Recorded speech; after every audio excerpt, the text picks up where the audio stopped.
Apana ere ane namba muponere zisore gondo. Apana ere ane namba muponere zisore gondo.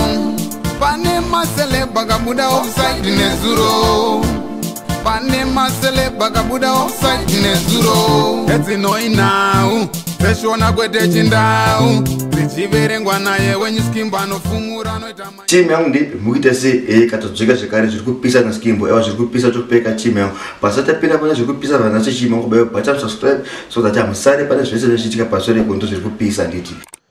Unoona vachidefenda vana Makandiwa. Vachiti Makandiwa ane mari hamuna mari. Someone was saying Chiwenga wears cheap suits, Makandiwa wears expensive suits. That's why he is jealous of Makandiwa. They don't know that when Makandiwa was wearing those butterfly jackets of his, when he was a poor pastor in AFF, I had already started wearing suits. Paifyo kwa na Makandiwa mabashika akaito kembia mshonji waya. Tanda kutopeka kama suti popa.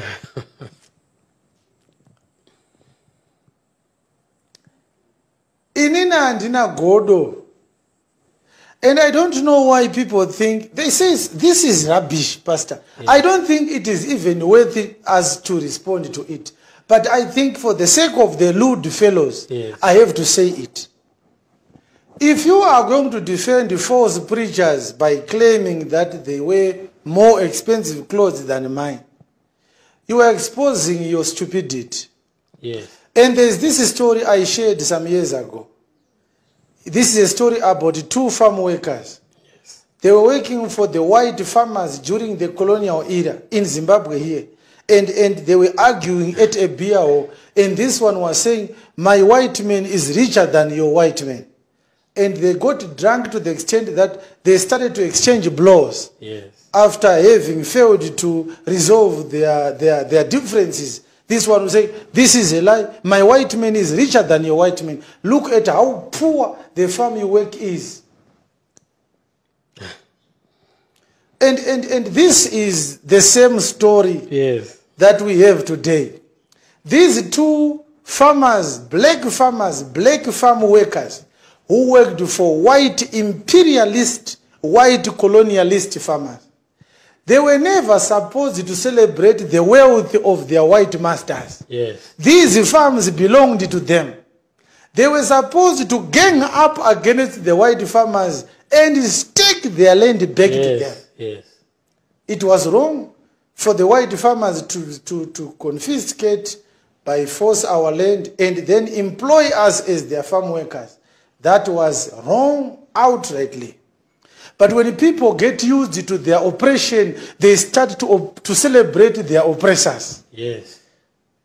It was not proper, Pastor, for these black farm workers to say, my white man. Yes. Because literally it was the white men who owned them. Yes. The white farmers were supposed to say, my farm boy, my farm worker. Iwo uri kushanda paprazi nokoti murungu wangu seiko, iwo chizviitira kana murungu akudedza. You are celebrating that Makandiwa is wearing expensive suits, but the expensive suits that Makandiwa is wearing, they are bought by money that is stole from you. Yes. In what way are you different from these two farm workers?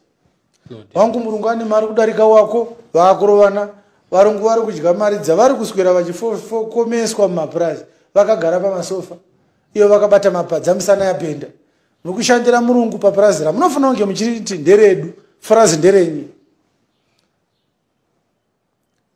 Makandiwa own a fabric design factory? No. Where if Makandiwa wears a suit, he then says, I have manufactured it from my own clothing factory and it's the most expensive factory in the world. Chiwenga is not yet bought from a factory, therefore Chiwenga is wearing cheaper clothes than what I'm wearing. How do you know the price of the clothes that I'm wearing?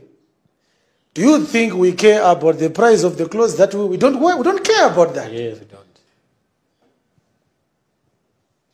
Atina basa na zvese kuti takapfeka hembe yemari, atombozvifungi ufungi. Zvinoshamisa kuti iwo uchi tunonamata panhau dziri kuvhurwa bhaibheri, unoenda kunotarisa jira rakapfekwa nemunhu ari kuparedza.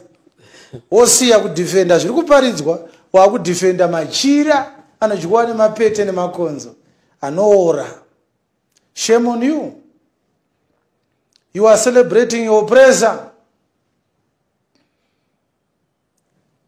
I respect somebody who wears cheap clothes that he buys from a money that he has earned, rather than a scammer, a conman, a fraudster, who tries to appeal before his own victims by wearing expensive clothes, which has been bought using stolen money.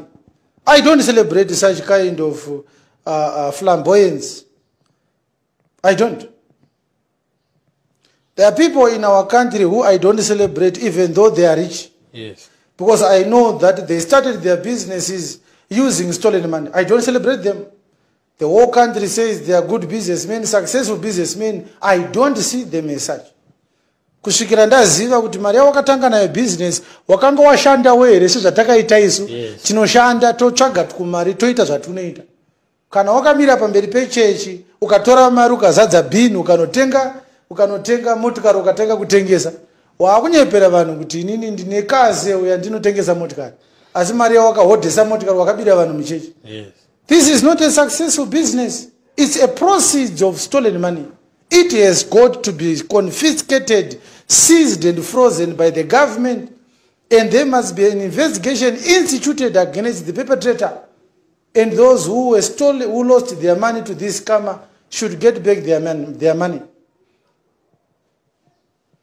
Even Makandiwa, if he buys a Boeing, an Airbus A380, which costs $500 million US, he will still remain as a fraudster. Yes. Apana ere ane namba muponere zisore gondo. Apana ere ane namba muponere zisore gondo. Pane masele bagabuda offside nezuro. Pane masele bagabuda offside nezuro. Eti no inau. Pesho na gwede chindau. Zichiverengwa naye when you skimba no fumura no itama.